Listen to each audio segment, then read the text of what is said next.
Testing 1, 2, 3. I believe we are live.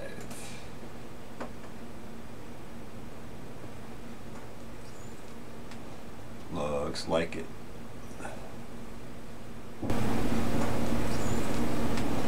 Looks like it. Alright, very good. So, getting ready to start the Hudson Valley Farmers and Gardeners Net in about 2 minutes. Just thought I would get the live stream up and rolling a little in advance. If you're rewatching this later, I'll try to go back in the comments and put in where the net actually starts and where the actual content starts. Hello, Heritage Farms from Texas. Good to see you in. Thanks for coming along.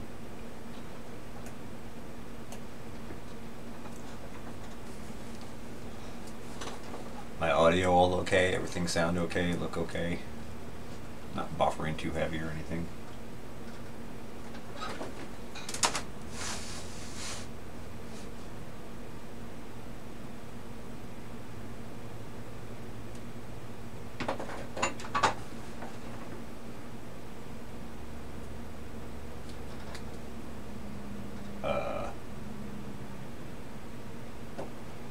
Hey, Geeky Gardens. First to hit the like button. Nice. Thank you. Hello, hello, everybody. Okay, here we go. Second. Awesome. Alright, I gotta get my logbook out and get ready to juggle things. Juggle things. Alright. This is April 2nd, 2019. This is the Hudson Valley Farmers and Gardeners Net. We're going to go live.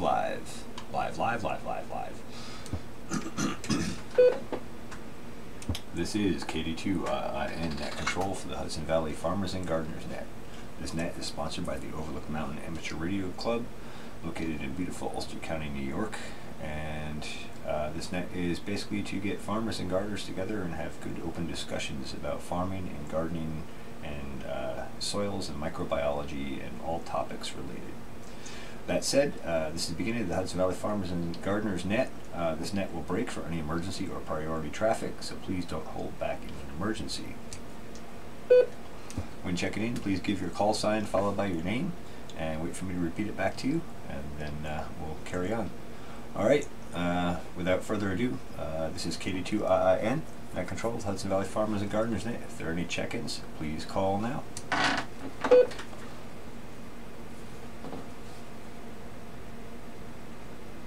Yeah, I'm in one of those deals today too, Geeky Gardens. Totally distracted. If I can run this myself tonight, I'll be impressed. KD2 RFI, Bob. The net recognizes KD2 RFI. Bob, welcome back. Good to hear you on. Glad you made it in again. And how are the bees doing? Bees are looking good. Looking good. The few warmer days have been out a lot. You know, a lot of sugar water on them, giving them an electric egg. But everything here is pretty much copacetic. You know, going the same as we discussed last week. No new losses or anything, so doing really well. Fantastic, fantastic. Glad to hear it. Let me just see if there's any further check-ins and then we'll carry on here. Are there any further check-ins for the net at this time? Please call now.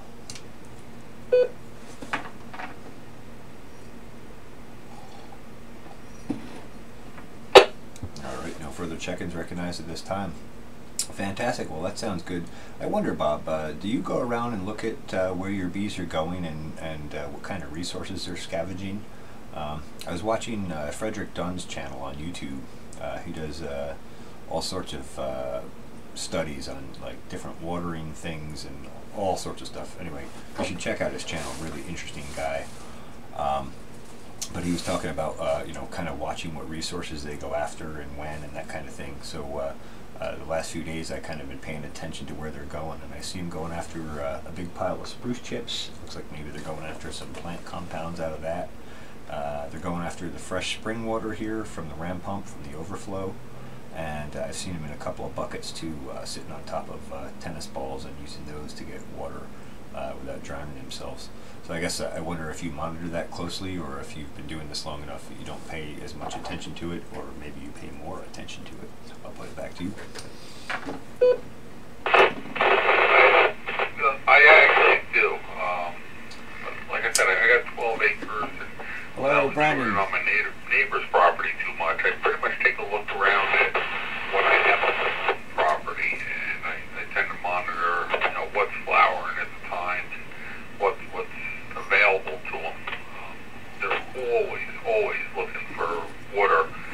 Quite often during the winter time, they get their water from inside the colony, just from the condensation that might develop within the hive from them producing their own body heat, and the cold air in the outside, produces condensation inside.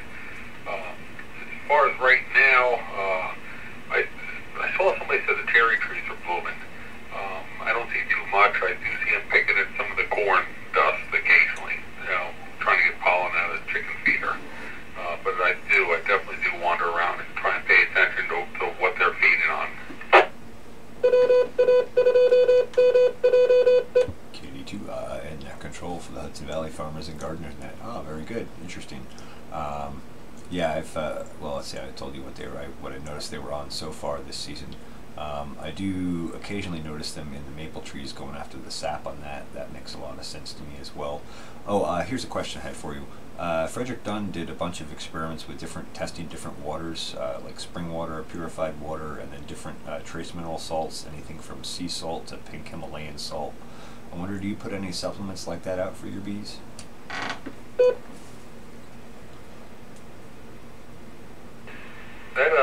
That sounds really interesting. I'd love to hear more about what his conclusions were on that. I do not. About the only thing I actually put out for is the sugar water in the spring, a 1-to-1 sugar water ratio, and in the fall I'll give them a 2-to-1 sugar water ratio, just for they could build up their stores for their winter supplies. The event maybe I took a little too much honey or whatnot to try and help them fill the colony. Okay. But as far as supplements, no, I don't do anything. I pretty much let them forage for themselves for the most part. About the only other intrusive thing I do is mite control. I'll do the mite away quick strips. I'll put in the hive to help control the mite population. But I would love to hear more about that water test and what the results of that were. KD2R, if I could. All right, very good. Let me just pause for a second here and see if there's any further check-ins, and then we'll carry on. I can point you to his research, and I can explain a little bit more about it. It's pretty interesting and pretty conclusive.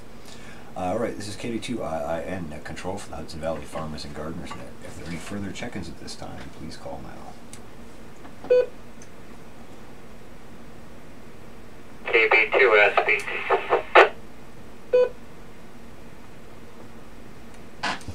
We have another beekeeper in our midst. Are there any further check-ins?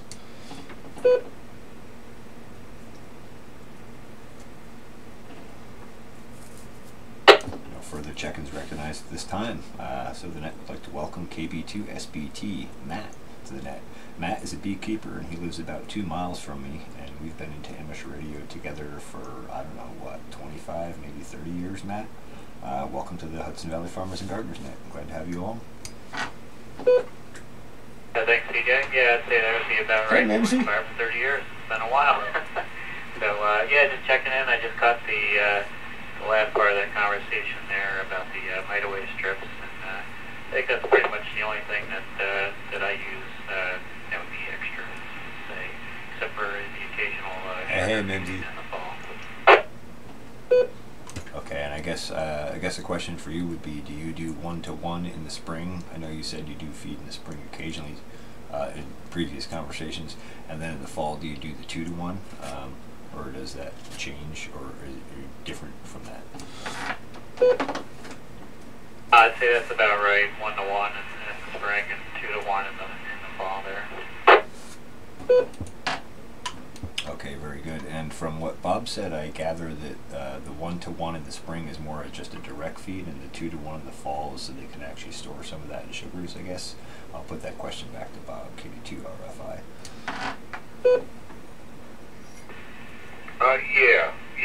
That's pretty much correct. They will store it, but it's definitely just a little bit extra to get them going. I don't want to spoil them too much. You know, they are foragers, so. The one thing is, though, as soon as April comes around, which is the next week or two, as soon as I put the honey supers on top of the hive, I will remove all sources of sugar water, because I don't want them actually storing the sugar water in the honey supers. That's strictly for their own consumption. You know, as you may know, or probably do know, honey is strictly from the flowers. So if I introduce the sugar water, any beekeeper uses sugar water with the honey supers on, you're honey. Not getting pure honey. So if you do sell it or advertise it or anything like that as pure honey, you're kind of misleading. So I try to stay pretty much as honest as I can to that regard. Very good, very good. And yeah, no, that makes sense. And yeah, you definitely, once the resources come up, you shouldn't have to feed them. And yeah, you don't want diluted honey with sugar water. Very good. Well, I think what I'm going to do here is see if there's any further check-ins, and then we'll go back to KB2SBT for his comments. Are there any further check-ins for the Hudson Valley Farmers and Gardeners Net this time?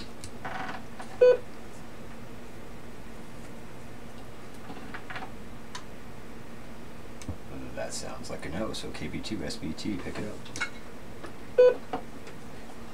Oh, yeah, I was just going to say I agree with the KD2RFI, I think, about the feeding in the spring. They really don't need a lot, and yeah, you won't dilute your honey if they're starting to store that when you put the supers on. I think it's a little more helpful going into the fall when you know you got to make it through the winter months. They're going to use it up as energy during the winter time. That makes sense. That makes sense. So I guess I'll tell you guys sort of what my limited knowledge experience is thus far, and you guys can either or both correct me. The guy that I got the bees from has been keeping them for about 15 or 20 years. I understand they're a Russian and locally acclimatized strain. And I guess he leaves about 100 pounds of honey on each hive over the winter. And he doesn't feed them in the fall or the spring. And so far, I've had 100% survival rate doing that this year. So I don't know, I guess I'll put it back to Matt for comments, and then we'll go back to Bob.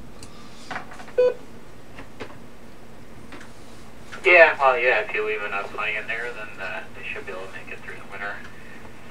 Just if you do a little too much, or the season is faltering and you have a lot of dry weather at the end and you get a little nervous, then all the sugar water doesn't work. Yeah, okay, that makes sense, and I'll put it back over to Bob for his comment. Yeah, KD2RFI.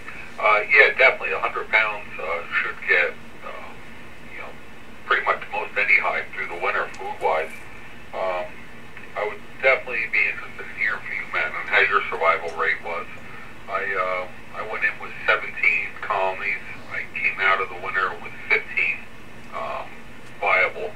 The 2 colonies I lost were due to low resources. They starved. Plenty of bees were left in the hive, but there's just absolutely no food when I went through them this spring. Hey, nice slice of heaven. Welcome. Was actually in a home. Thanks for the shout out. Style hive. During that big windstorm, it actually blew over. And I was home when it happened. I went running out, thinking, what am I going to do now? I'm sure all the comb broke and all, but that's how I discovered that hive had succumbed to the lack of food. So luckily, I didn't lose any due to the windstorm. But I would definitely love to hear how you make out and what you do to winterize your hives, and how effective you feel it is. All right, and given that there's only 2 check-ins on the net tonight, there's no point in running this extra formal net control thing, so I'm going to turn this into a round robin, and I'm going to hand it back to KB2 SBT, and we'll just float around and carry on. So pick it up, Matt. This is KD2. Yeah, sure, no problem. Yeah, well, we only have 5 hives going into winter, and we did lose 2. Very appreciated, my slice of heaven. Due to low resources. I got to do some shout-outs myself soon. Summer going to fall, I got extremely busy, and a little bit of neglect on my part as far as not feeding them well enough. And I got my winter preparation on a little late, which just consists of just tar paper wrapped around the hive there and a little bit of insulation on top of the inner cover in there. So this year I hope to be a little less busy towards the end of the year and a little more attentive, and hopefully have a better rate next year. Yeah, copy that. One thing I found helpful, and I think I lost about 30% last year. I had quite significant loss last year, but I didn't wrap them, and what else I normally do is I normally put popsicle sticks under the inner cover to give a little ventilation, which some people feel it might be too much cold air going in, but it's worked really well. The year I had a 30% loss, it seemed like a lot of them succumbed not to low resources or mites, but it seemed it was more of an effect of moisture. The popsicle sticks under the inner cover help.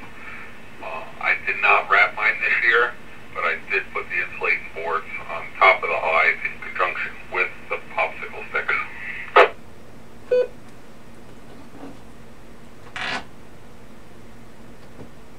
Okay, very interesting, very interesting.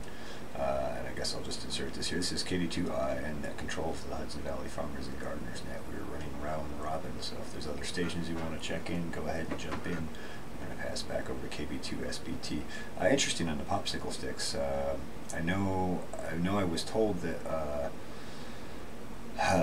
the condensation buildup in the hive is really what gets them in the wintertime if you get too much condensation. So that kind of makes sense, but at the same time, if you're trying to retain heat, that's a lot of airflow. So I guess I'll let Matt comment his thoughts on it. Yeah, it's an interesting concept, the battle condensation, which can be a certain killer for the hive. It's not easy, my slice of heaven. It took some time to figure it out. It is easy once you understand it. It's worth growing. Yeah, it's I gotta say the 4th year, excluding the year with high losses, excuse me. Oh, excuse me. I'm sorry. Yeah, excluding the year with high losses, it seems to be effective. Everyone I talk to, and including the people I believe down your way, Kingston there, with the business, they even received reports. I might have said this to you one time, CJ, as some gentleman they were talking to, an old school beekeeper, would just bore a 2-inch hole and right on top of the hive and let it rain, let it snow, and let everything in. And he swore by it. I'm not quite that, ballsy. anxious to experiment with something like that, but they say ventilation and the cold doesn't kill them. It's actual moisture or lack of food and or mites that will do it. Yeah, I think that makes a lot of sense when you think about it. You know, if you've ever gone camping and woken up in a wet tent, there is no insulation value left in that. You're just cold and wet, and it takes you forever to get warm again. So I imagine if they retain too much moisture, they'd have the same effect, and with the cold weather, that would freeze them. So I guess that makes a lot of sense. Yeah, that's a pretty ballsy move to go drill a hole in the top of the hive as an experiment. But I would be curious to see how that works. Maybe I'll have to relay that to Frederick Dunn and see if he's willing to try it. I'm not in a position to start betting against my hives at this point.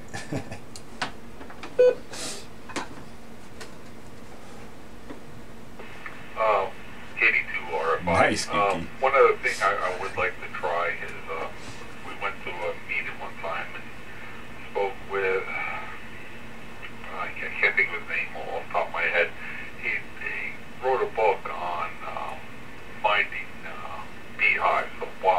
natural beehives, and his techniques as far as doing it. But he also stated a more natural type beekeeping effect, given how bees raise their, create their nest in the wild and hollow the trees. They tend to clean out the trees as much as they can and put a layer of propolis on the inside of the tree to coat it, seal it, and prevent bacteria from building up. He also recommended top bar style hives or any homemade style hives have a rough texture on the inside to try and promote the bees. Put that propolis layer on the inside to try and make it more natural. I think that's one thing I'll be doing with some rough cut lumber this year, is trying that with a top bar style hive, and just see what happens with it. Yeah, that makes a lot of sense, and that's interesting you mentioned that.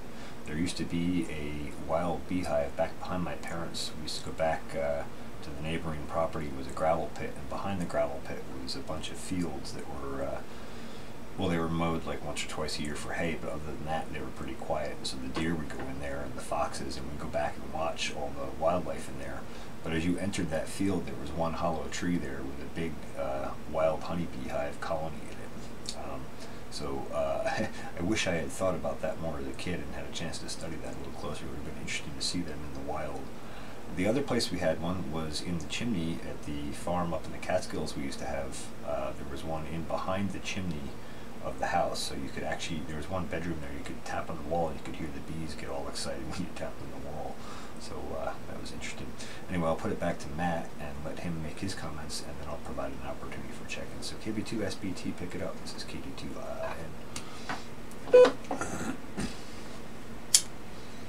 Yeah, I just wanted a question. I know we were talking about mite strips, and I used to mite away mite strips. My wife was talking to a gentleman at the Hudson Valley Bee Supply. He says for the last treatment, like in the fall, they've used like a powder type mite deterrent. I don't know if anybody knows about that, tried it, or any comments on that. All right, I do have one comment on that. I know my mom, when she was keeping bees when I was a kid, there was an elderly gentleman who had about 100 hives just up the road from us, and he's the one that taught my mom to keep bees. And I know he had some powder formula for mites, but I don't recall what it was. Probably could Google that and find it pretty easily. I'll put it back to Bob for comment on that, and then we'll provide an opportunity for check-ins. Bob, pick it up.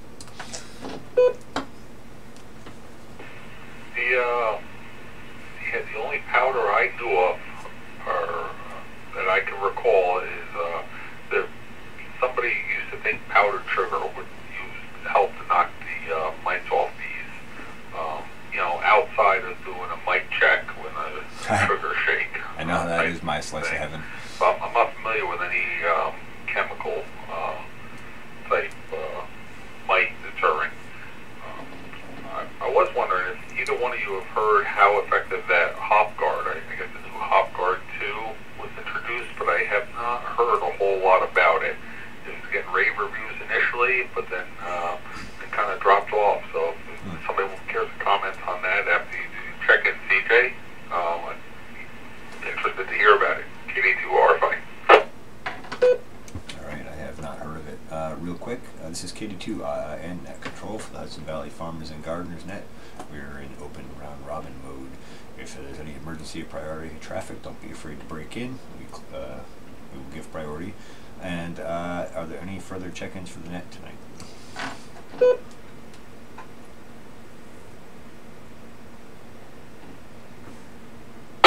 Alright, looks like that's a no. So I'm going to put it back to Matt.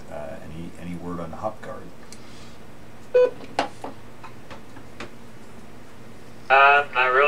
Not really familiar with it, so I'll send it back to you, CJ. Alright, yeah, no, I haven't heard of it either, Bob. But maybe that's another thing. Let's see, there was something else I wanted to talk to Frederick Dunn about, but let me put Hop Guard on my things to follow up here, because that's an interesting one. I'd be curious to hear more about that. I assume that was made from some sort of hop plant compound of some sort, or am I wrong on that? KD2I.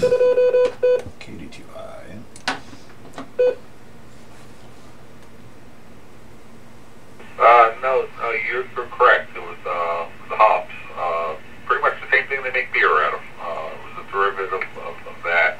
I thought I heard a check-in there right when the repeater kicked off, so if you want to address that, CJ. Oh, thanks. I didn't hear him on this end. If there are any further check-ins for the Hudson Valley Farmers and Gardeners Net, please call now.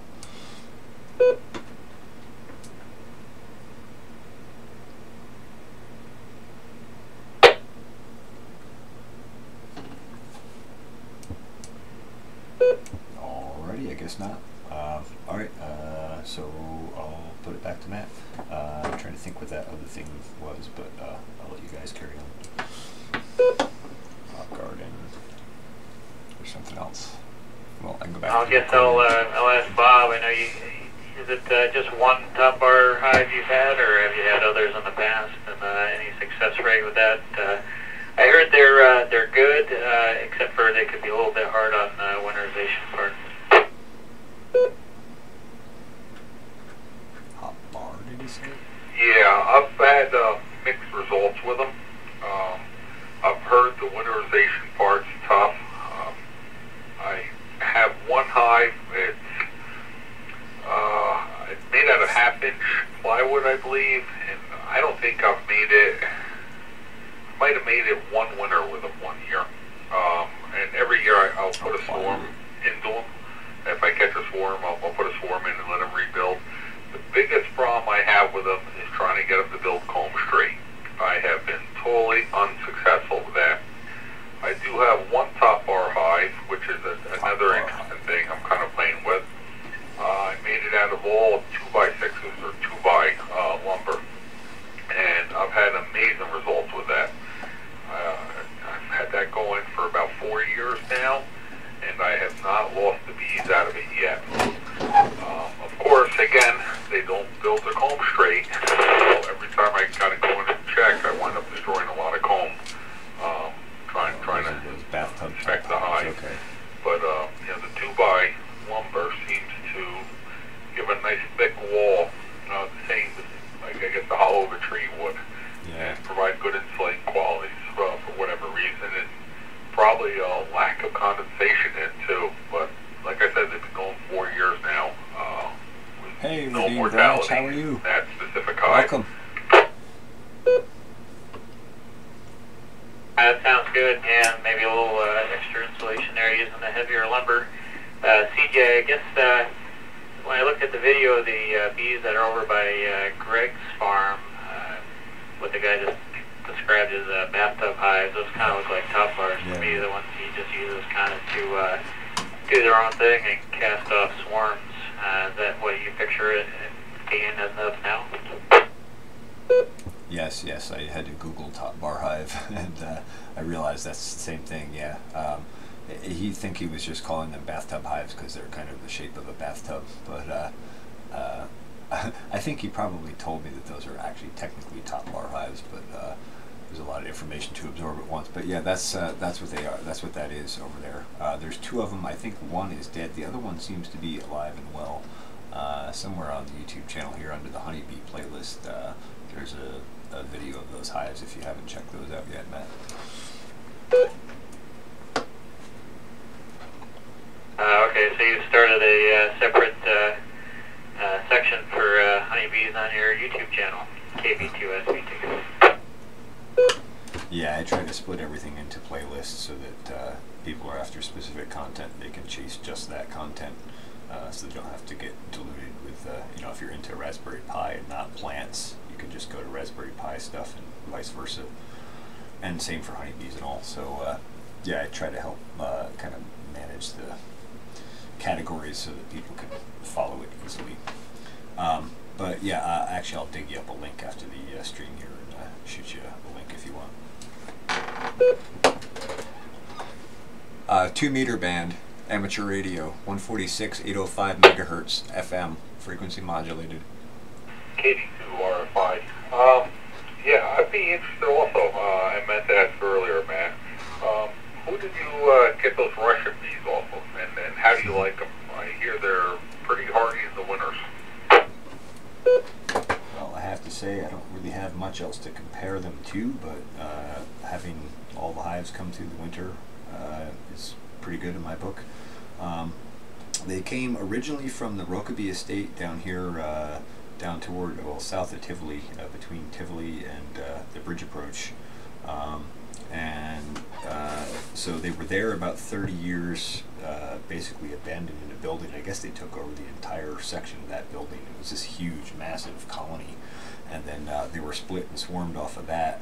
And then they were out in, they were out in Elizaville here for a little while on a piece of property out there. And then they were moved over to Milan at the guy's new place. And then when he sold me his tractor and most of his homesteading estate, well, through the homesteading estate in with the tractor, basically I got the bees as well for a pretty good price. So, and along with a bunch of hive equipment. So as far as I can tell, they've been in this area for about 40 or more years, acclimatized, and I don't know much more other than that they're of a Russian strain. All right, copy that. I apologize, CJ. I thought it was Matt who made the comment about the Russian bees. My apologies. I got okay, that's called CB really call sign. like these wild colonies. I did obtain one. It was in a house for unknown period of time. Very cool, Redeem Ranch. It was actually on a state-owned property, and the state actually asked me to come and remove them. They didn't want to, destroy them, obviously. So I ended up cutting out the ceiling, and I was able to seal off the room where they were, and cut out the ceiling, and I was able to remove the entire colony over the course of 2 days. Wow. And I gotta say, it's probably one of the hardiest, my gentlest, and one of my best honey producers. I have no idea what type of bee they are, but the queen that's in there, she's almost completely black. It's a really, really dark queen, real hardy colony, and it's survived amazingly well. And I think I've had it going on 3 years now. That's really interesting. That brings up an interesting concept. It makes me wonder my first thought was if we got video, we just got close-up video of some of our bees, we could compare them and see if there were traits that were similar or different. But then that led me to the next thought was, I'll bet there's a place where we could get a genetics test, a DNA test done. It'd be interesting to compare our different colonies against each other and see what they match or don't match on and all. And then, of course, compare behaviors, etc., etc., etc. Thoughts?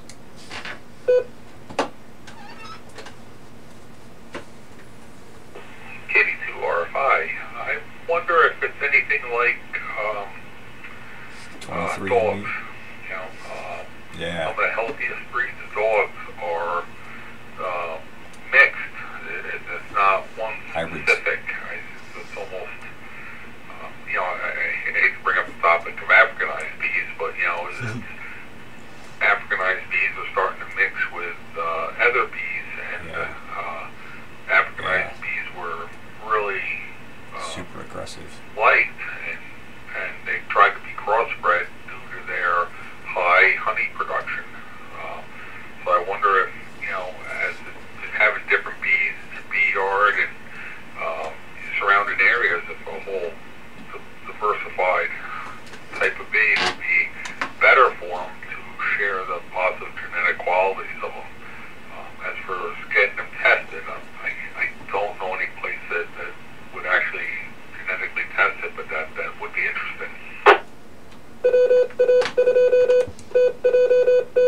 KD2I. It looks like Ancestry DNA and 23andMe have let us down with not having a section for having your bees tested. Yeah, it would be interesting to test that, and your points are all interested and valid. I know with plants, the more you hybridize, the more available traits you have in your strain, and then those traits can be brought out by environmental influences and also by adequate trace mineral nutrition, foliar feeds, and other sorts of metabolic boosts for plants and soils. Interesting thought. This is KD2II, Control Thoughts and Valley Farmers and Gardeners Net, and I'll put it over to KB2 SBT. Yeah, the genetic testing does sound interesting there, and quite honestly, with all the different iterations of bees we've had, I'm not even 100% sure what kind I have either. KB2 SBT. Yeah, I really would like to know more about the background of mine. I'll have to give my friend Joe a call and see if I can glean any more info from him with a pen and notepad in front of me so I can write it down and record it so I don't forget it.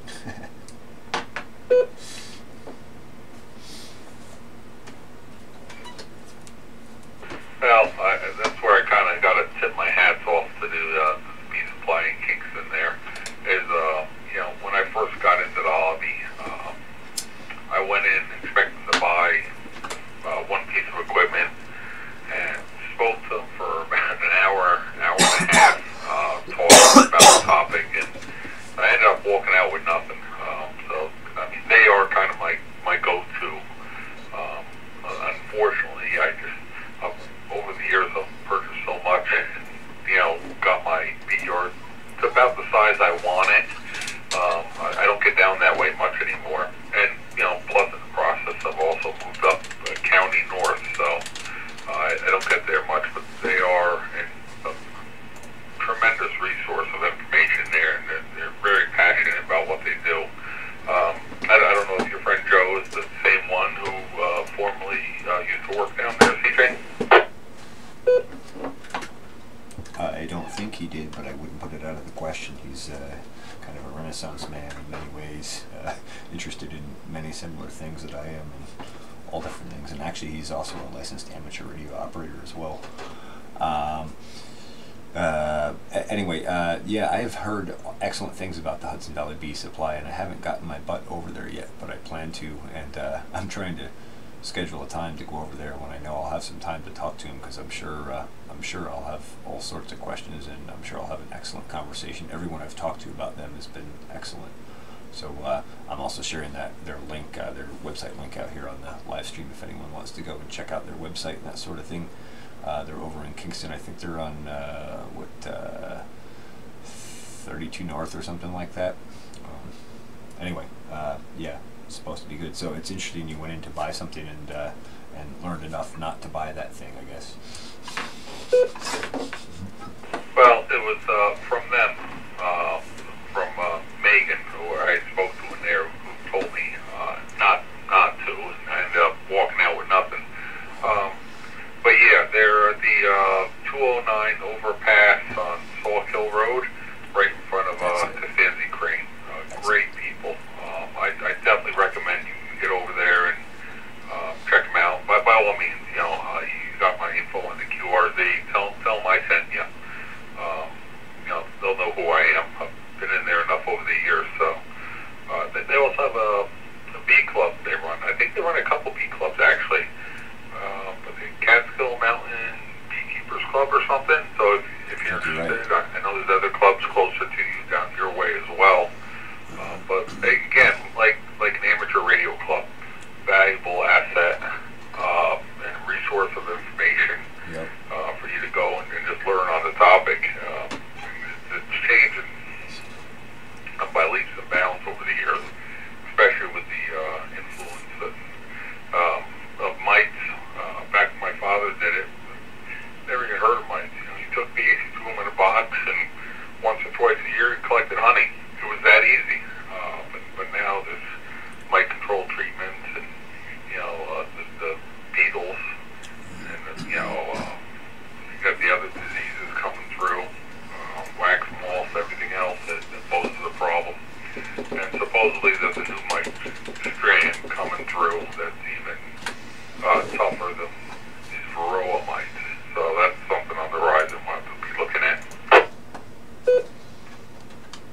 Yeah, it seems to be a lot more dangers showing up, and as more and more research comes out, it looks more and more like a big part of that is lack of trace mineral nutrition in soils and pesticides and cocktails of pesticides. Where one pesticide is bad in one way, but you start putting them together and you get synergistic effects, just like if you combine different drugs, ends up having a lot more negative effect.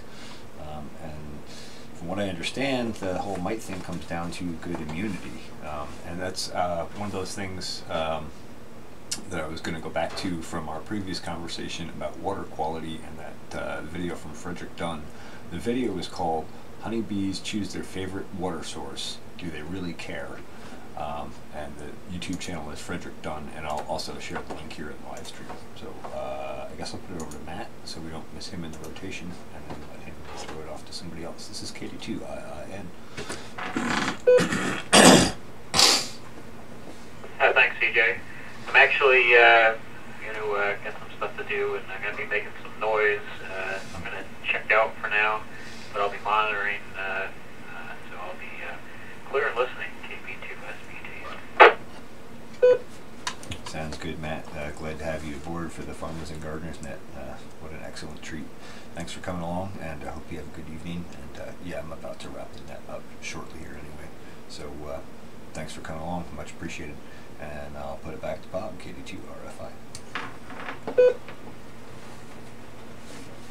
Yeah, the pesticides, I definitely agree, is a huge problem that's going to need to be addressed at some point. And I think slowly it is coming to a realization that they are causing problems in our environment, maybe much bigger problems than would be normally beneficial by the introduction of pesticides. I mean, you're I know very heavy in the plant aspect of farming and natural farming. What are your thoughts on the pesticides as far as where they stand as far as other countries banning some, and even the fact that they, from what I understand, they're genetically altering the plants to hold Yep. pesticides within the plant for the entire growth cycle? Yep. Yeah, I'm very opposed to all of the above. The pesticides, the chemicals, the cocktails of chemicals, and the GMOs. And yes, they are engineering genetically modified organisms that actually produce pesticide within the plant. And even the ones that they don't do, like they do the Roundup Ready corn and Roundup Ready soybeans. Okay, so now you're spraying a pesticide chemical directly on a food crop and then harvesting it and selling that to people as food. I can't even fathom that. That just, you know, all you got to do is look at a simple pesticide like glyphosate. Glyphosate is Roundup, and glyphosate, among most other pesticides, locks up and chelates trace mineral nutrition, as well as where was I going with this? It locks up and it's also an endocrine disruptor, so it disrupts hormonal systems as well. So you put those two together and you have a recipe for disaster. So that's my 25 cents on it, I guess. Well, I've been, afraid to use anything, so I just don't. Smart. Whenever possible, I don't. Right now, I'm getting to the point where I put in 3 fruit trees. Last year, they took a beating. One of them specifically took a real beating. What can I put on them? There are 2 apple trees and I want to say a pear tree, I think is what I bought. I can't even remember. I'm pretty bad with the plant side of it. But what can I put on them that would hopefully keep away the pests, or keep them at bay at least enough for the trees to mature? KD2 Net Control for the Hudson Valley Farmers and Gardeners Net. I use foliar feeds to address trace mineral nutritional deficiencies as well as good biology. So a few things I would do is I would put down a good heavy layer of mulch of hardwood, wood chips, 2 inches in diameter or less. Those branches should be 2 inches in diameter or less and chipped, and then put around the tree. That provides good moisture and a good fungal environment. And most of these perennial type trees, especially apple trees, pear trees, that kind of thing, really they're really meant to be in more of a forested environment with good deep organic mulch and good fungal and biological activity. And so that's kind of the trump card for the whole system. That's how you get the natural system enhanced. And then as long as those biology have the trace mineral nutrition present and are able to use it and access it, then they can put that in effect, and actually the plant will feed the soil and the soil will feed the plant. And once you get immunity built up, you don't have to worry about diseases and pests. You really just have to balance trace mineral nutrition. So I would start off with getting a soil test and getting recommendations for whatever trees you're growing based on that soil test of what to adjust. I would adjust only with organic things. I would never put pesticides on, because as soon as you do that, now you're compromising that biology that you're trying to enhance. And then once you have that established as a baseline, you get that soil as balanced as you can, I would take plant sap analysis. You probably could do it once or twice over the course of the next couple of years, and have that plant sap analysis sent to a lab and analyzed, and they could tell by taking old leaves and new leaves what the nutritional deficiencies are, and then you can target those directly with foliar feeds.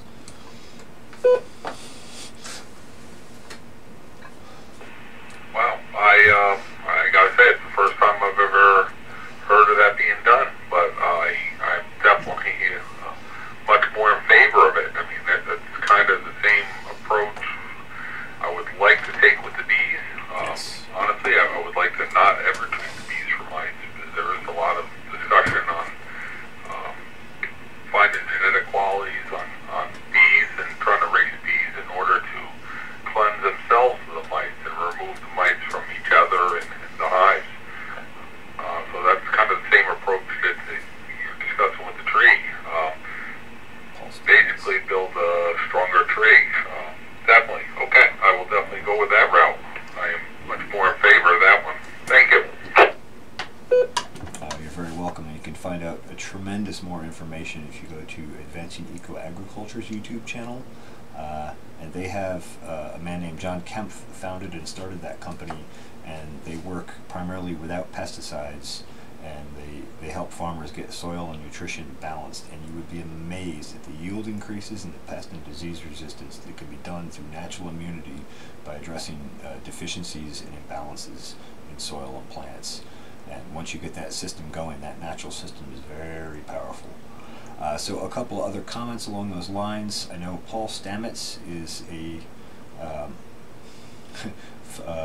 I want to say fungologist.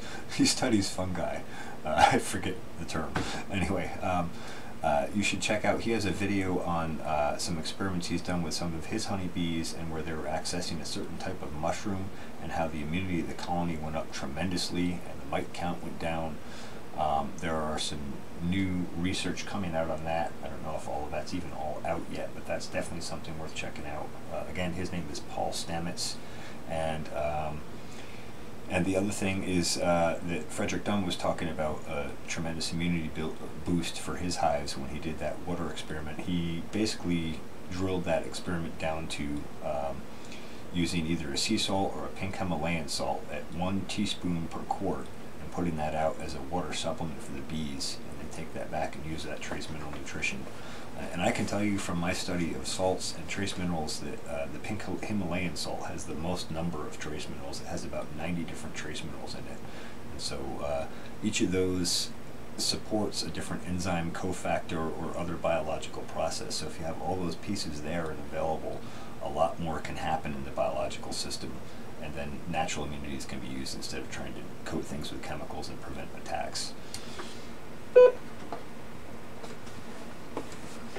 Katie too, RFI. I'm actually familiar with the fungi and build up immunities in the bees. I have heard of that research. It's definitely something that appears to be promising. I will also definitely be looking more into the water supplements, because that's something that's incredibly easy. That's a lot easier than raising fungus. You'll put out a teaspoon to a quart of salt water for the bees as a supplement. That might be something definitely worth pursuing. All right, I'm probably going to check out here, CJ. I appreciate it. Matt, if you're still listening, thank you very much for your input. You know, I think search and rescue dogs and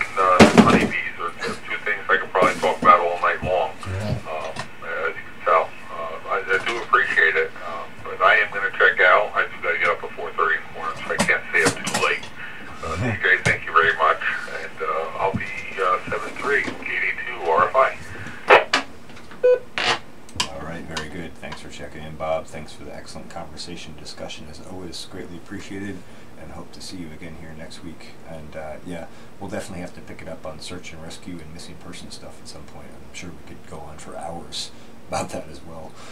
Anyway, it's been a real pleasure. I really appreciate your participation, and I'm going to go ahead and close the net out here now. And thanks again, Matt and Bob, both for coming to the net. All right. This is KD2IIN Net Control for the Hudson Valley Farmers and Gardeners Net.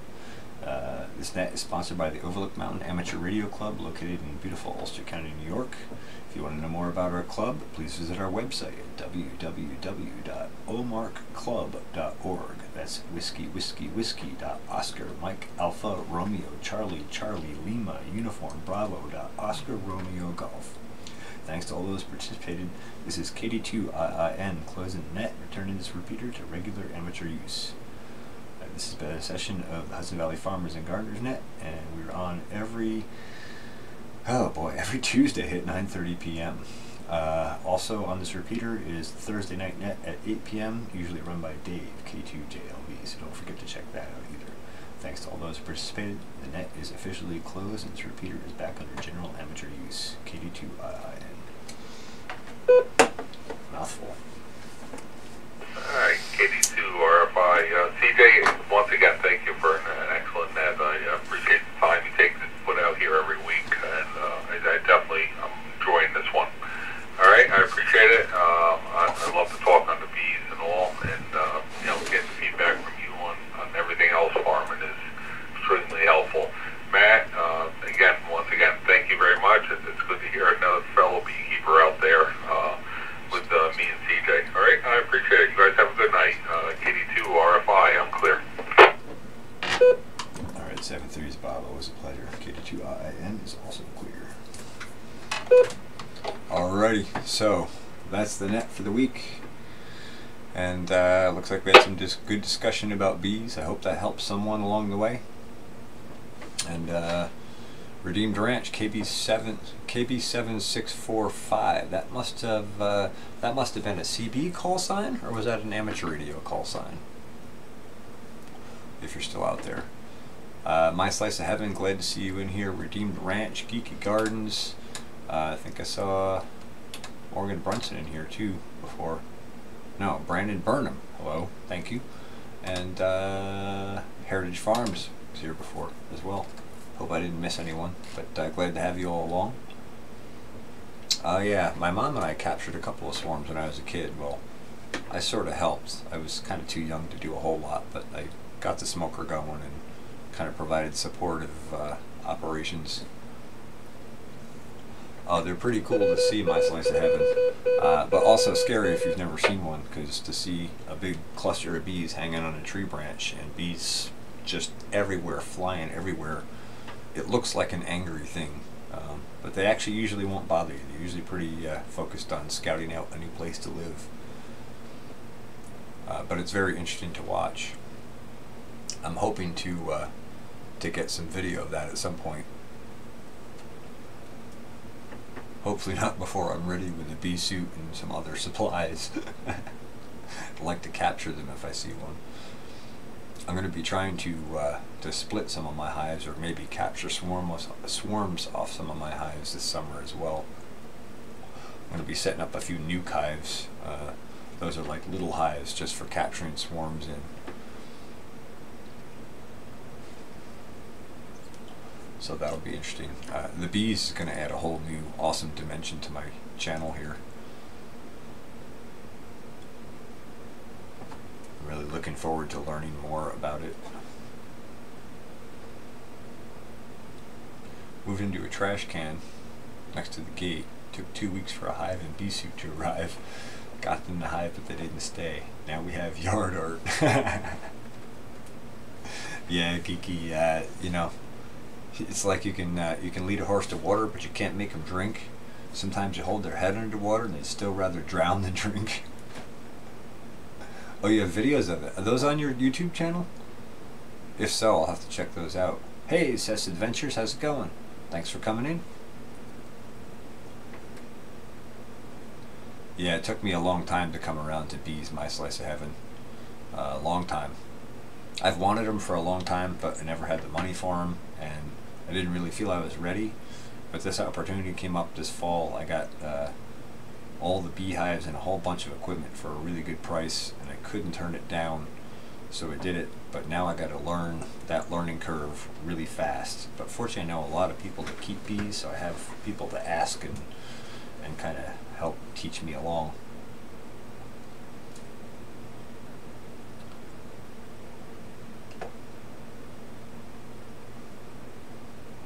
It's on your critters playlist, and maybe on a playlist there. I'm gonna have to check that out, Geeky. I haven't gotten to most other people's channel content recently. I've just been too busy with springtime and live streams and nets and all kinds of stuff. But I want to go back and check out more on your channel, especially that. That sounds cool, even though they took off on you. That takes me back to that failure success thing. Having a failure can breed success for the future. You're on tomorrow, my slice. Okay. I will try and catch your live stream as well again. You always get lots of people, my slice. I don't know where they come from, but they all come out of the woodwork for you. That's awesome.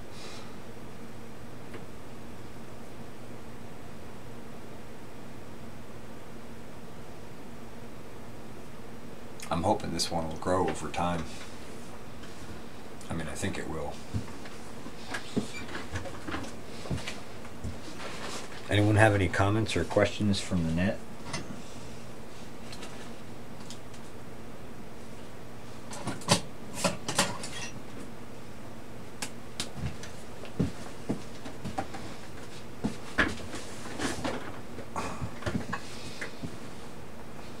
Take some classes, get out of Florida, then find a local bee group to teach you.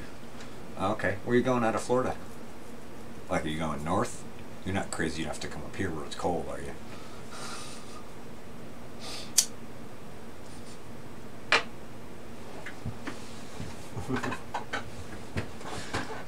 We can trade places, Geeky Gardens. I'll go to Florida and you can come up here. But let's wait till November.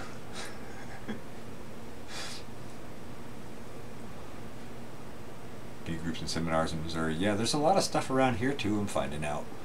I just haven't had a chance to go to any of it. I was just trying to keep my head above water here and trying to line up for a successful year on the farm. Last year was a tough one for me. Took a lot of hits. Lost an entire potato crop. Well, mostly because I refused to put pesticides on. Well, because I didn't do good preparation work and then refused to put pesticides on to fix a problem. Fix, quote unquote. Ozarks. Ozarks are beautiful. Yeah, I hear you on the cold. I'd like to live in Maine half the year and, I don't know, somewhere south the other half. Do you have any experience with bees, Cess Adventures?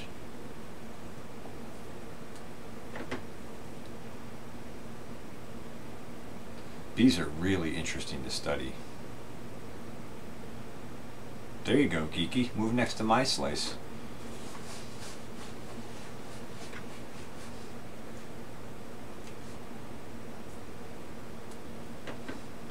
Get that other slice of heaven next to him. 77 acres. Wow. We got 112 acres here, but I don't own it. I wish I owned it. Well, in one way I wish I owned it, because I could really make it nice. But I'm also glad not to pay taxes on it, so there's that. Good bit of people in Louisiana. Oh yeah, there's one guy on YouTube I watch who's down in Louisiana. Really cool dude. Really, like, down to earth. Good human being. You can just feel it. He's got a vibe about him. I can't remember his YouTube channel though. Go mobile. There you go. Yeah, I know. That was my problem, Geeky. I said, I just put it all on a trailer. The problem is I need a tractor trailer to pull it with, or a freight train, my own tracks. That adds up, you know. $35 a year on 92 acres? That's enough to make a grown New York man cry, my slice of heaven. You can't even buy land around here for under 30 grand an acre to buy it. And then the taxes are like ridiculous. Ridiculous. Our school tax bill for our little town, I think it's like 1,500 students now, maybe. $45 million this year, I think. It's ridiculous. New York State is just, don't move here. Don't move here. Help me get out of here. Sugar cane. Oh, that's cool. I'm up in New York, about 90 miles north of New York City, about 50 miles south of Albany, and about 30 miles west of the Massachusetts-Connecticut border. Yeah, New York. No, not Canada. Thank God. That's even colder. Although the taxes might be less. Hurricanes. Yeah, they're hard to get away from, Geeky Gardens. And what if you move and they follow you? Then what? Ah! Now, if I were in Canada, my slice, I wouldn't know what I was talking about. I love our Canadian friends, but I love their accent too. Eh?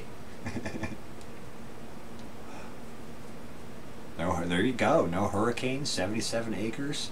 Was it $35 a year for 92 acres? That's the place to go, Geeky. So how much sugar cane does it take to make, like, say, a pound of sugar? Maryland, yeah. Tornadoes, yeah, those are no fun either. At least they're not as widespread, right? You can duck in the safety cellar, I guess. The bee honey is way down from the is way better from the sugar cane. Oh, I'll bet it is. I'll bet it's awesome from the sugar cane.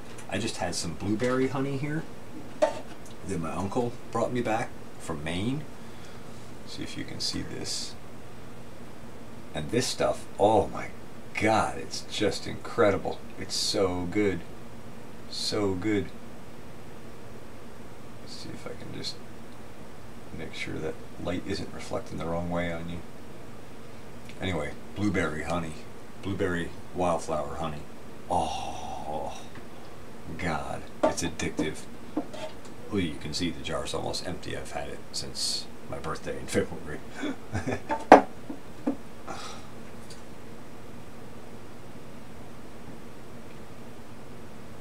5 years and no tornado yet. Yeah, that's not bad then. Those are pretty good odds, right? 77 acres for 100 grand. You've seen it as low as $850 an acre. Oh my God. Wow. It's crazy money up here. Like, this farm is 112 acres and it's listed at 800,000 market value, I think, according to the tax audit. They're kind of screwy compared to actual real estate prices, but yeah, 112 acres is $800,000. And they probably wouldn't sell it for less than $1 million.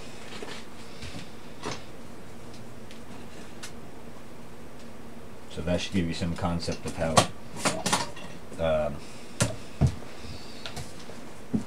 hard they're gouging us, I guess I'll say, to put it politely. And if you look at building lots around here, it's like 50 grand an acre. Like, for like 2 acres, you're gonna pay 100 grand just for land, and then you got to put up, you know, you got to do zoning board approval, put in a septic, put up a house, drill a well. You're into it for $500,000 now for a small house. It's crazy. 2 or 3 stalks of sugar cane. Wow, there's that much sugar in sugar cane. I wonder if I could grow some of that in my greenhouse. What's the length of the season on that, Seth?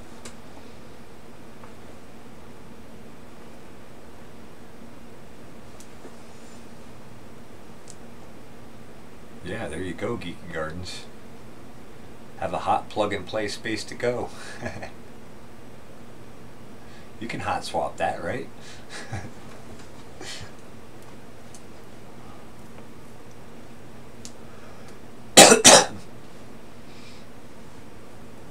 Hot swappable RAID 1 land array. I like it.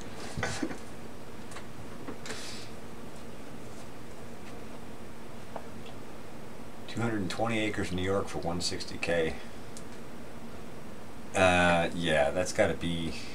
It's got to be a piece of land you can't develop. So it's probably either mostly swamp or rock, and it's probably in a township that's way out in the middle of nowhere. So then, if you got to get groceries, you're driving, you know, an hour each way. I mean, there are places in New York where you can get land cheap and the taxes aren't horrible, but they're way out in the middle of nowhere. Lawrence County, yeah, that's out way out west. A lot of farmland out there. But then you have no surrounding economy, and if you're trying to make a living, well, you got to do, like I do, some hybrid of like trying to farm and also working multiple like internet type jobs to try and keep it all together. And I'm still struggling. I'm scratching at dirt here, which is why I'm hoping to knock out a good year this year on the farm.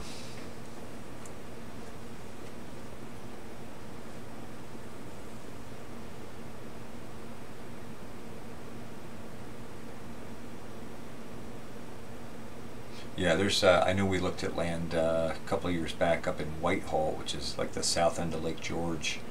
Beautiful area, but super economically depressed. Everything's run down. There's no money there. The people there are super poor. So, you know, you can find land like that, but then, but not where you have, you know, like neighbors you can, I don't know, relate to, I guess. Yeah, well, in your favor, yeah. I mean, you're at the retirement age, right? So you can pick where you want. That's awesome. Well, that's true too. You're not getting any younger. Yeah, everything has its pluses and minuses, doesn't it? Life is just full of little surprises.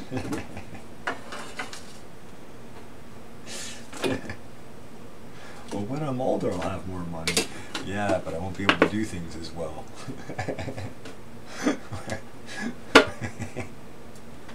Just full of trade-offs, isn't it?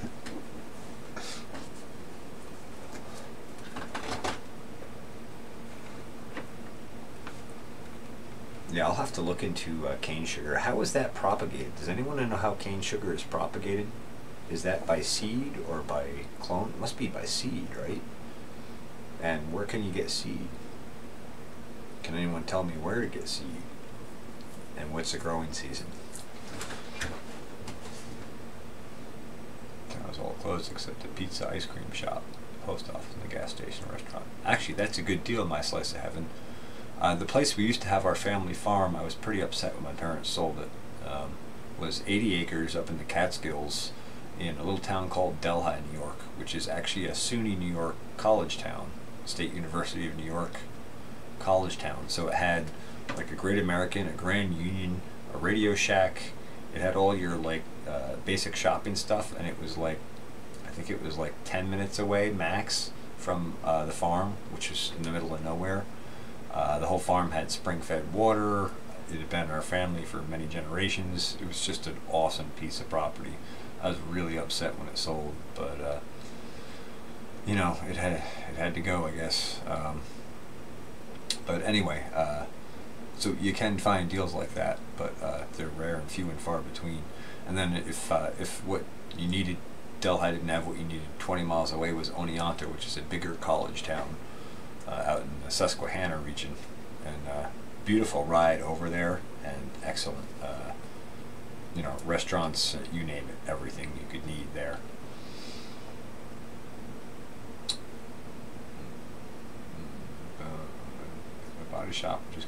If my body would just keep up with my mind, everything would work out fine. Yeah, I know, Geeky Gardens, me too. I have a lot of processes on pause. Yeah, yeah, that's what I know. I know exactly what you mean, my slice of heaven. Away from everything, exactly. So when you go on the farm, it's just peaceful on the farm with the land and the animals and the plants. It's great. It's a great life.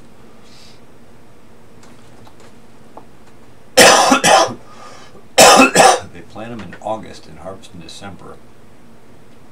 And they grow 7 to 9 foot. They grow every year for 4 years. So they start from a stalk. So they're basically clone propagated. Interesting. I'm going to have to look into that. I wonder if that's something I could do with extended season in the greenhouse or something here. That would be a fun one to mess around with. I've never been around or seen sugarcane except for in videos. I've never gotten to experience it close. I like to learn plants by interacting with them directly. That's part of why I have like citrus trees and olive trees and stuff like that in my greenhouse. 2 butcher shops. Oh, there you go. So you do some cows, and then you can kind of supplement your income and get your own beef. That's a good setup there, my slice of heaven. That's a nice spot you got there, and a damn cheap tax rate. That's awesome. Oh, you do? On sugarcane, geeky. Okay, good. From the grocery store, wherever you can find it. I don't know if we can find it in the grocery store here. I'll have to check Adams maybe. Cut it into pieces. Each piece has a node. Stick the pieces in inch. So okay, yeah. So that's scion propagation. That's pretty simple, and it likes a lot of water, right? 4 foot of sugarcane. You can bury it in the dirt. Yeah. Okay. Should work in the greenhouse. Awesome. I'll have to try that. That might be a cool way to give the bees access to something else, early season or late season or something. Yeah, me too. My slice of heaven only in video. And it's always intrigued me because I use sugar, but I don't have a good grasp on where it comes from, what its growth cycle and life cycle is, its reproductive cycle. I definitely want to learn more about that. So thanks, guys, for bringing that to my attention. I'll have to see if I can hunt one down. Yeah, it gets lots of water from natural rains, right? Okay.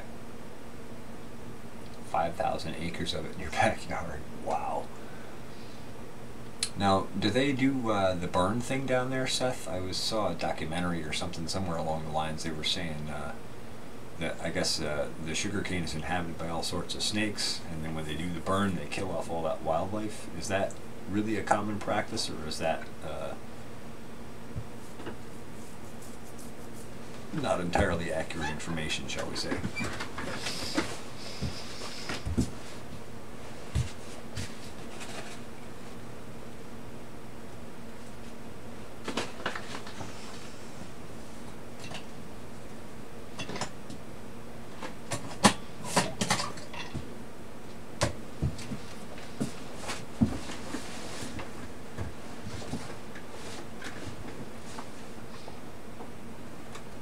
It's a lot hotter climate than Missouri.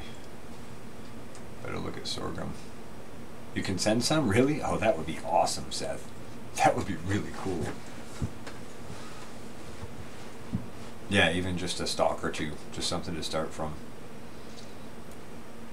That's how I started out with that ginger, just a couple of pieces.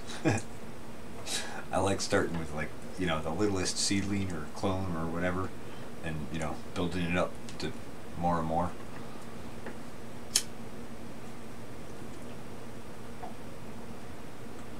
Likes a lot hotter climate than Missouri, so I'm gonna have to keep the greenhouse pretty warm to keep the sugarcane comfortable, huh? Let's see. You said August to December, Seth or Geeky? One of you guys.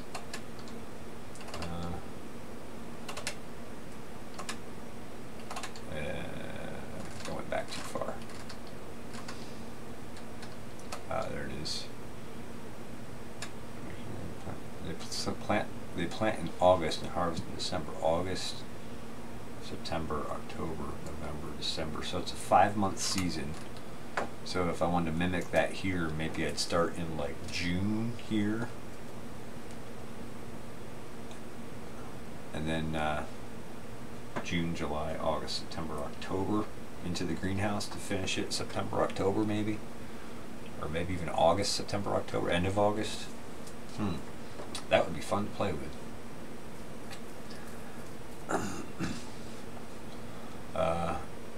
Let's see. They used to burn off cane fields in South Florida so they don't have to deal with the sawgrass leaves. I think that's how they use the R word. Okay. Mine grows year-round, but Seth is farther north in Louisiana.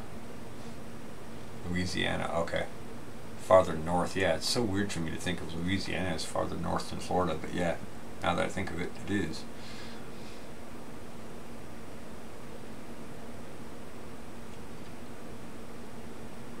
Point Coupee Parish, Louisiana. Louisiana, that's cool. That's a state I've never visited. I've always wanted to visit Louisiana. It looks like a cool state, and looks like there's some really awesome down-to-earth people down there.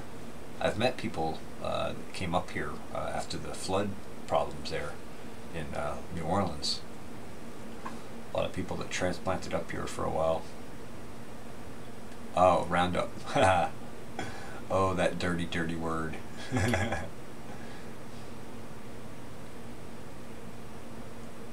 Now they use the R word. Yeah, I got you. That makes sense. Yeah, the Roundup thing. Ugh. Well, at least awareness is growing about it.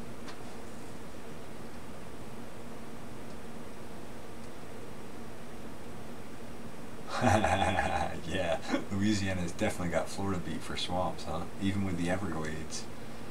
Man, Louisiana, like when you look at the map, looks like the whole state is almost swamp. It must be cool to go and explore all those waterways and all that wildlife. Do you go out on a boat on the swamps and stuff, Seth? Do you ever go gator hunting or any of that? Yeah, I know, Geeky. Everywhere but the U.S. Here it's okay to keep poisoning people. The problem is not just that, you know, even when they do outlaw it, they'll outlaw it after they come out with something new. They already have. It's a mixture of glyphosate and ADP or ATP. I forget what it's called, but it's a mixture of two, which is more toxic now. So I live an hour from New Orleans. Okay.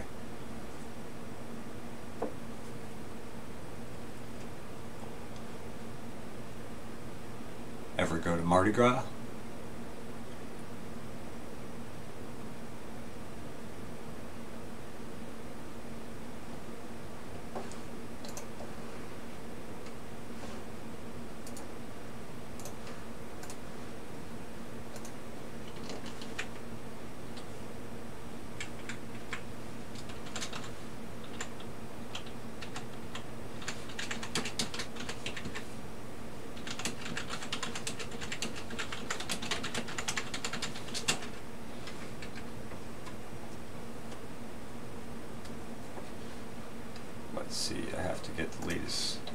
Data here quick. See what the stoke is looking like. I have a feeling that's going to need fuel again soon. Uh-oh. Uh-oh. Did our chart crash? Oh, our chart crashed.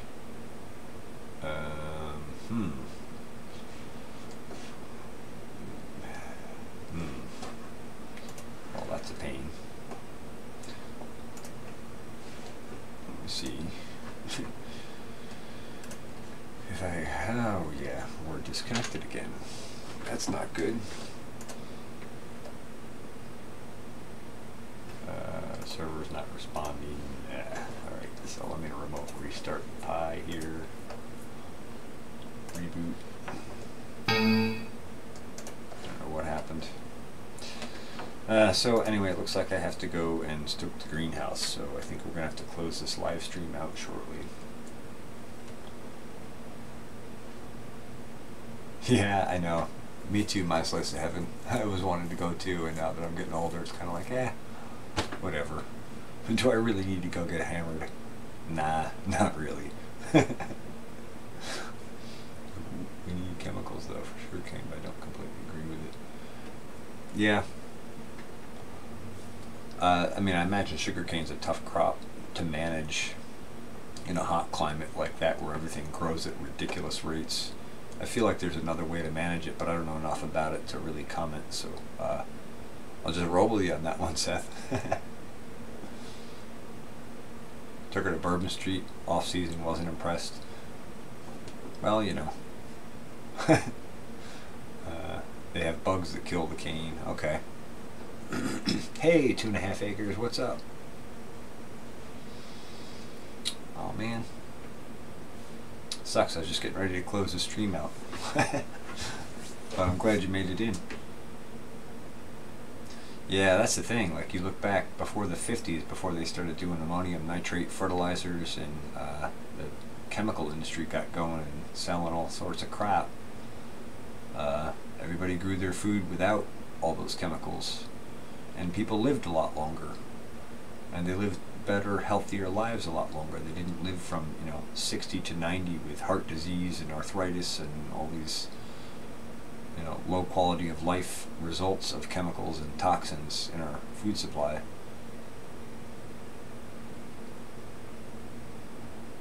Nice, Seth. Okay, 2.5 acres. Well, I'm glad you made it in, and you can always re-watch the stream. We had an interesting discussion about bees earlier tonight on the actual Farmers and Gardeners net, so if you're interested in that, you should go back and check it out. But either way, glad you made it in. Thanks for stopping by and saying hello. Hope the puppy and the calf are all okay. Alright everyone, I think I'm going to go ahead and close it out. I gotta go stoke the greenhouse up and take care of some things. Great to hear from everyone. Glad you all joined in. Thanks for your support. My Slice of Heaven, thank you very much for the shout out the other night. At some point I'm going to go back and do some shout outs, and I'll be sure to include you in that as well. And hope everyone has a good evening. No, exactly, My Slice. They're deficient in trace minerals, and they're loaded with toxins and pesticides. Totally different, and they're different genetics as well. All the higher compounds have been sort of bred out of them for well, that's a whole long discussion, I guess. Johnson grass. Uh-oh. Keep your Johnson grass in your pants. Anyway, everyone have a good night. Thanks for coming along. Much appreciated. We'll talk to you all soon. 6 items in the shopping cart and Adafruit. Oh, geeky, I'll have to hear about those soon. Maybe I'll throw another live stream up one of these nights soon. I want to hear about your Adafruit purchases. Alright, everyone have a good night. Thank you, everyone. Take care, and thanks for watching the Farmacy Seeds Network.